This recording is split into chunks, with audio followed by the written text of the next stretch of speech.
Welcome to NS LPG gas pipeline. ఇక్కడ చూస్తున్న LPG gas pipe line కూకట్పల్లిలో చేయడం జరిగిందండి. ఈ హౌస్ అనేది కన్స్ట్రక్షన్ జరుగుతున్న హౌస్ అండి. కొత్తగా ఇల్లు కట్టుకునేవారు లేదా అపార్ట్మెంట్లో కొత్త ఫ్లాట్ తీసుకునేవారు ఈ వీడియో తప్పక చూడండి. మీరు మీ కళ ఇంటి కోసం అన్ని ప్లాన్ చేసుకునేటప్పుడు ఎల్పిజి గ్యాస్ పైప్ లైన్ గురించి కూడా ముందుగానే ప్లాన్ చేసుకోండి. గ్యాస్ సిలిండర్ ఇంటి లోపల కాకుండా ఇంటి బయట ఉండేలా ప్లాన్ చేసుకోవడం వల్ల ప్రమాదాల నుండి రక్షణ ఉంటుంది. సాధారణంగా కిచెన్ ప్లాట్ఫారం కింద సిలిండర్ కోసం ఖాళీ స్థలాన్ని ఉపయోగిస్తుంటారు, కానీ అది సరి అయిన పద్ధతి కాదు. మొదటి లేదా రెండు అంతస్తులో ఉండేవారు మెట్ల దగ్గర ఉన్న ఖాళీ స్థలంలో సిలిండర్ను అమర్చుకోవచ్చు.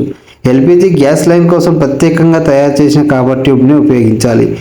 ఇది గ్యాస్ ప్రెషర్లో ఎటువంటి మార్పు లేకుండా చూస్తుంది మరియు వాతావరణ ఉష్ణోగ్రతకు ప్రతిస్పందించదు, కాబట్టి ఇది చాలా సురక్షితం. కాపర్ ట్యూబ్ పైన 5 mm మందం గల పీవీ సీలింగ్ ఉంటుంది. దీనివల్ల గ్యాస్ లీక్ అయ్యే అవకాశం చాలా తక్కువగా ఉంటుంది. కిచెన్లో స్టవ్ పక్కన ఒక ఆపరేటింగ్ వాల్వ్ ఉండడం వల్ల సులభంగా ఆన్ ఆఫ్ చేసుకోవచ్చు. సిలిండర్లను పదే పదే మోయాల్సిన పని ఉండదు. ఇది ఒకసారి చేసే పెట్టుబడి, దీనివల్ల జీవితకాలం ప్రయోజనం ఉంటుంది. భవిష్యత్తులో సిఎన్జి గ్యాస్ కనెక్షన్ వచ్చినా ఈ పైప్ లైన్కు సులభంగా అనుసంధానించవచ్చు. సిలిండర్లను ఇంటి బయట ఉంటే దొంగిలిస్తారని భయం ఉంటే చిన్న గ్రిల్ ఏర్పాటు చేసి తాళం వేసుకోవచ్చు. మా సర్వీస్ మీకు కావాలనుకుంటే స్క్రీన్ పైన ఉన్న నెంబర్కి కాల్ చేయండి.